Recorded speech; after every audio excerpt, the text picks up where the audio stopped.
तो hello guys, सैम्पाई back. तो आज हम बात करेंगे डेविल इज पार्ट टाइमर के सीजन 2 के एपिसोड 2 के बारे में। तो लेट्स बिगिन।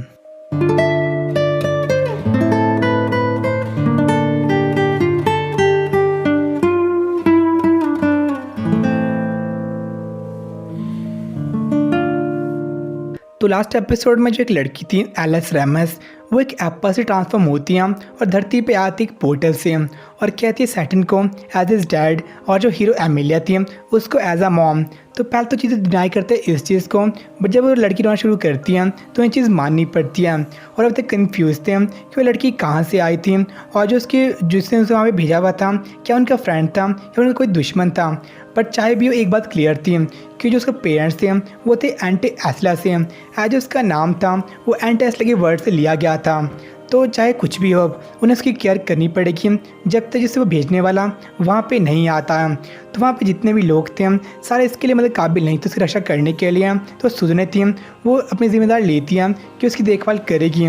बट जो माओ था उसने डिसाइड कर लिया था कि जो अपनी एलिस रेमस थी वो उसकी रिस्पॉन्सिबिलिटी लेगा, क्योंकि कोई भी सिचुएशन अराइज होती है तो उसके लिए रिस्पॉन्सिबल हो सकता है। तो नेक्स्ट जो चियो थी अपने स्कूल में फ्रेंड से बात कर रही थी और उनकी बात से हमें पता चलता है कि चियो ने सिर्फ जो प्रपोज किया था माओ को उसका आंसर उसने अभी तक नहीं दिया था। और उसके अकॉर्डिंग जो माओ था उसको एज इक्वल नहीं देखता है, पर देखता है इंसान जिस चाहता प्रोटेक्ट करना। और वहाँ पे होम पे जो अपनी एलिस रेमस थी वो पूरी रात नहीं सोई थी, क्योंकि अपनी मम्मी के चक्कर में जो कि हीरो थी आज वो वहाँ से चली गई थी और उस वजह से वो बहुत ज़्यादा रोना शुरू कर देती है। और फाइनली वहाँ पे सुबह सोती है और वहाँ पहुँचती चियो पूरी सप्लाई वगैरह लेके ये जो बच्चे को ज़रूरी होती है। और वहाँ पे जो आशिया था उसके लिए बहुत ज़्यादा ग्रेटफुल था क्योंकि इनके लिए इतना कुछ कर रही थी। लेकिन जो चियो थी ये सब कर रही थी माओ के लिए, एज उसको प्यार करती थी और साथ रहना चाहती थी और अपने आप बात कर रहे थे। और उन्हें ज्वाइन करते सुजने जो वहाँ पे लाई थी खाना आशा को जो उसने ऑर्डर किया था। तो इसके बाद जो अपनी एलिस रेमस थी वो भी उठ जाती है और माओ को वहाँ ना देखते हुए फिर से रोना शुरू कर देती है। और जो एमिलिया थी वो अपने ऑफिस में थी पर वहाँ पे वो काम नहीं कर पाई थी अच्छे से एलिस रेमस की वजह से। उसने पीछे कहा था कि जो अपना माओ था उसका फादर था और वो उसकी मॉम थी, तो इससे मतलब बहुत ज़्यादा वो आप कहते हिल चुकी थी। तो ये डेवलपमेंट देखी उसकी फ्रेंड थी उसे एडवाइस करती है कि वो ज़्यादा क्लोज या फिर अटैच ना हो जाए एलिस रेमस से, क्योंकि जो उसके ओरिजिनल पेरेंट्स या उसकी नॉन में वहाँ पे आएगी तो उसे बहुत डिप्रेशन होगा जब वहाँ से चली जाएगी। तो उसको लेकिन फिर भी चाहती थी कि जो उसका टाइम था वहाँ पे उसका तो इंजॉय करें और मेमोरीज बनाए।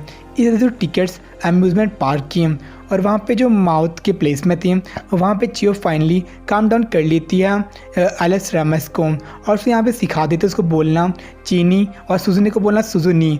और इसको देख के सुजुनी थी जो बहुत ज़्यादा कोल्ड हार्टेड होती है नॉर्मली वहाँ पे पिघल जाती है। तो मैकडोनाल्ड जो माओ था वो अपनी शिफ्ट पे काम कर रहा था, तभी चियो सुजुने और एलिस रेमस थे वहाँ पे आ जाते हैं। तो इससे बहुत सरप्राइज़ हो जाता है क्योंकि उनका वहाँ पे आना बिल्कुल भी सही नहीं था। और एक्सपेक्टेड वहाँ पे जितने भी वर्कर्स थे सबको यही लगता है कि जो लड़की थी ये थी चियो और माओ की। और जो उनकी मैनेजर थी किसाकी वो चीज़ सुन लेती है और बुलाती है चियो और माओ को एक रूम में उनसे बात करने के लिए। तभी जो आर्कैनल सारियल था वो भी वहाँ पे आ जाता है और उसे लगता है जो लड़की थी ये थी मैनेजर की। तो इससे वो अपने डिसअपॉइंट हो जाता है और वहाँ पे रोना शुरू कर देता है। और उधर रूम में उसे बताती है उन दोनों को कि जो हाई स्कूल गर्ल थी वो एक मैन के अपार्टमेंट से बाहर आती जाती रहेगी और उसके बच्चे का ख्याल रखेगी। ये जो सोसाइटी थी गलत समझेगी और उसको पता उन दोनों ने कुछ गलत नहीं किया, बट फिर भी सोसाइटी थी वो पहुँचती कंक्लूजन पे और जो र्यूमर्स थी बहुत ज़्यादा स्प्रेड करती हैं जो उनके लिए अच्छा नहीं होगा।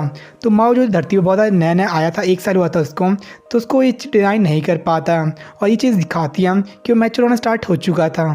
तो इसके बाद कहती है माओ को अपने घर जाने के लिए और अपना टाइम स्पेंड के लिए अपनी बेटी के साथ और वहाँ से चली जाती हैं। तो उस वक्त माओ कहता है चियो को कि उसको पता है जो मिसाकी है बिल्कुल ठीक है, बट फिर वो चाहता है जो चियो थी उसकी मदद करना कंटिन्यू करें, क्योंकि जो एमिली और सुजुने थे उसके टिपिकल एनिमे थे और इस वर्ल्ड में आके अब वो थोड़े फ्रेंड्स बन चुके थे।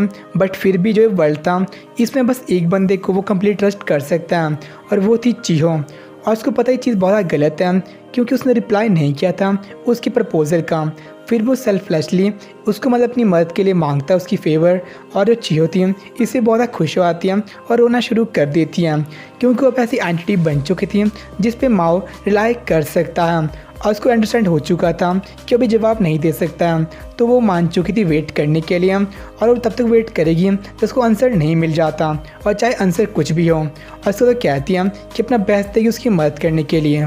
और जाने से पहले जो किसाकी थी वो देती टिकट माओ को अम्यूजमेंट पार्क की, और अब इनके पास बहुत सारी टिकट हो चुकी थी। पर जो एलिस रैमस थी वो जाना चाहती माओ और एमिलिया के साथ, लेकिन जो माओ और एमिलिया थे वो साथ में नहीं जाना चाहते एक साथ।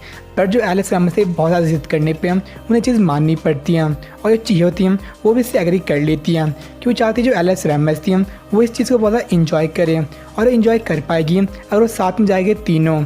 और उसके बाद जो एमिलिया थी वो अपने तैयार हो रही थी, तब उसे कॉल आती है एमर डे की, जो उसकी कंपेनियन थी पिछले वर्ल्ड में, और उससे पूछती है साल्ट के बारे में कि वो उसके पीछे पड़ा था स्वॉर्ड्स के, बट उसको डिनाई करती हैं। और वो उससे पूछती हैं कि वो जानते हैं किसी लड़की के बारे में जो एप्पल से निकलती हैं, तो उसको कुछ आइडिया था इस चीज़ के बारे में, तो उसे कहती हैं कि वो पता करके बताएगी उसको। तो इसके बाद जो अपनी आशिया था वो बहुत ज़्यादा कंसर्न था उन दो के लिए, क्योंकि जो पास्ट में एमिलिया और माओ थे वो बहुत ज़्यादा कट्टर दुश्मन थे, तो नहीं चाहता वो साथ में जाए। और अब जो फ्रेंडली बन भी चुके थे, बट क्या पता कोई एलिस पे अटैक करे, इसलिए सोचा था उनके साथ जाने की। तो जो सुसैन से एडवाइस देती हैं कि उनके साथ जाए अंडर कवर, और उनके पास एक्स्ट्रा टिकट थी तो उन पर कोई शक भी नहीं करेगा, और उसके बदले वो रहेगी ध्यान लूसीफर का, ताकि उनके पैसे थे वो वेस्ट ना करे। तो इसका पूछता है आशिया माओ से कि वो क्यों जिम्मेदारी ले रहा था एलिस रैमस की। तो इस पर माओ रिप्लाई करता है कि जो एक्चुअल काम था वो और सुजने कर रहे थे, बट अगर कोई सिचुएशन अराइज होती है तो वहाँ पर रिस्पॉन्सिबिलिटी ले सकता है इस चीज़ की, चाहे वो उसकी बेटी ना भी हो, फिर भी वो उसके लिए कंसर्न था। और उसके बाद ले आता है उसको मीटिंग स्पॉट पे, जहाँ में दिखते फिर से लाइला, जो कि इन्हें स्टॉक कर रही थी, और जो अपना आशिया था वो भी उनको देखा था बड़े दूर से। और तभी जो चियो थी वहाँ पे आ जाती है, और उसको अपना फ़ोन देती है ताकि इमरजेंसी के टाइम पे वो कॉल कर सके माओ को। और उसके बाद जो एमिलिया थी वो भी उनकी मीटिंग स्पॉट पे रीच कर लेती है, और जब अपनी उसकी डेट होने वाली थी उसे अपना बेस्ट दे रही थी। और जो उसकी फ्रेंड थी सुजुकी वो इसे फॉलो करती हैं और ज्वाइन करती हैं चियो और आशा को, और साथ में तीनों अब उनको फॉलो करने वाले थे। और इसका दिखता है एक सीन एंटी एस्ला का, जहाँ पे कुछ लोग ढूंढ रहे थे फ्रैगमेंट ऑफ येसार्ड, ताकि वो रिवाइव कर सकें ट्री ऑफ लाइफ को। और साथ ओपन करते एक पोर्टल जहाँ पे वो धरती पे आ जाते हैं, और जो उरुशियारा था वो भी इस पोर्टल को सेंस कर लेता है, और वो वहाँ पे क्या खोजने आए थे, मोस्ट प्रॉब्ली वहाँ पे आए थे एलिस रैमस के लिए। तो देखते हैं नेक्स्ट एपिसोड में क्या होता है। और जो एपिसोड था काफ़ी सही था, लेकिन मैक्सिमम चीज़ में मेरे ख्याल से तो फिलर ही थी, और जो उसकी एंडिंग थी वो बहुत सही चीज़ें ने की थी। एज हमें नेक्स्ट एपिसोड की थोड़ी मतलब बताते उसमें क्या होने वाला है, क्योंकि वहाँ पर एंटिटी आने वाली है फिर से एंटी एस्ला से, वो भी एलिस रैमस के लिए, बट सब माओ ज़्यादा सीन नहीं होगा। तो देखते हैं नेक्स्ट में क्या होता है, उसमें मज़ा तो आने वाला वैसे। तो मिलते हैं, बाय सर।